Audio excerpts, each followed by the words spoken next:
How you guys doing today? I know it's been a while since you've actually seen my face. It's been a long time since I've actually really recorded a talking to you video because my last video was the analysis and the video before that was me showing you the new wall, and I hope you guys really like the new wall. I hope that you guys can see most of the posters because I took a lot of hours to put them up, but I've just had so much stuff to do with school and colleges because I'm a senior, so it's a really big year.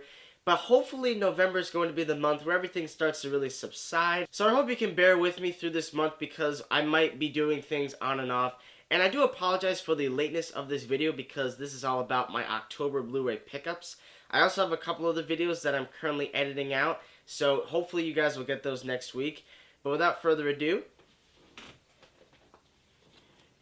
let me discuss the new Blu-rays I got in the month of October. Okay, so the first film that I got in October was Captain America Civil War. Yes, I do realize this movie came out in September, but I didn't get it till October. I wanted to get my SAT stuff done before I got it.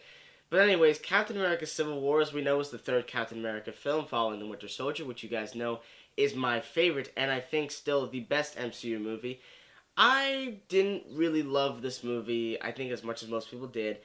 And there were a lot of things I liked about it. There really were. But I feel that watching it a second time, not only did I like it a lot less, but the more I thought about it, the more it just felt like Avengers 2.5. That being said, though, all the characters are fantastic in their roles.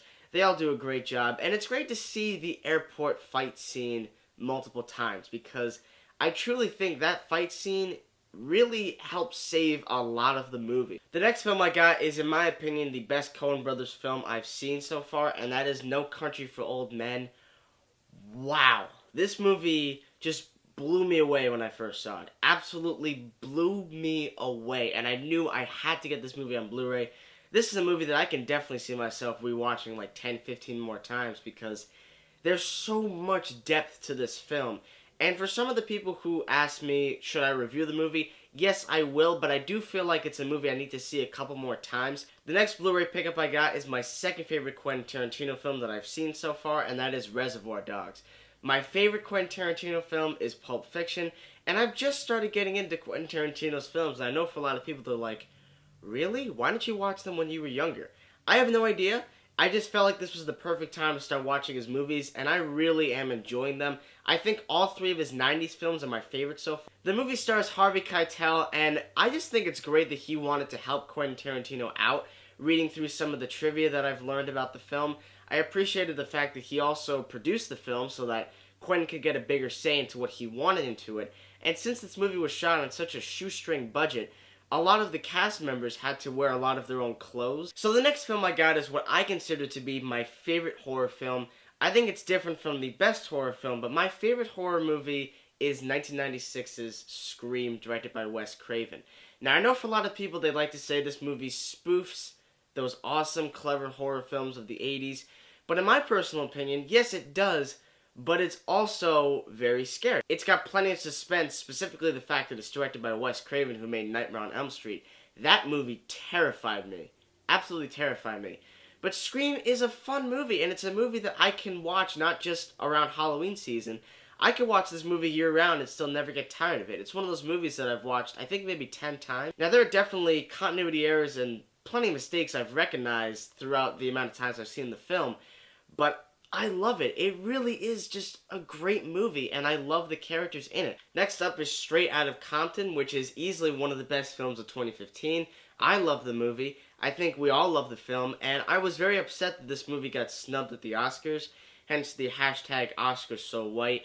I really hope they don't repeat that this year because I do think there have been some great performances by African Americans. This movie gave me a lot of information about the NWA that I really would not have known unless if I really, really studied the material. And plus, Ice Cube's son plays Ice Cube. That actually I think is really cool. The cast of this movie is fantastic. The writing is on point. Here's a classic film from the late 1980s, The Untouchables. One of my favorite films.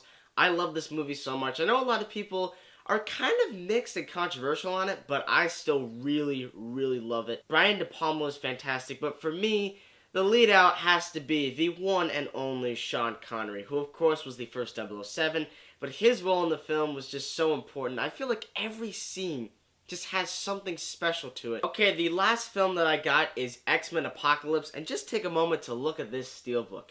My god, this is a really awesome steelbook for what I still think is a pretty good movie. I watched it a second time, and whilst I didn't really love it as much as I did the first time, I still really enjoyed it. I had a lot of fun with it, and I don't get why a lot of people really hated it. It does have a couple of cheesy moments that I didn't really notice the first time watching it, but I really still did enjoy it, and I think Michael Fassbender's turn as Magneto in this film, I think was extremely powerful, and the reason why he became Magneto again was so good, and I don't want to spoil it in case if you haven't watched the movie, but for those of you that have, I think that's something that if you didn't praise or didn't like, I don't really understand you. Alright guys, so that was my latest Blu-ray update video. I hope you guys enjoyed it. Don't forget to please leave a like and submit your comments down in the comment section below. Thank you so much for watching my reviews. As always, I'm going to be back doing multiple reviews for It Follows, Psycho, Halloween, and a special Analyze review next week. So you guys are going to have a lot of videos coming towards you. Thank you so much as always for watching, and stay tuned.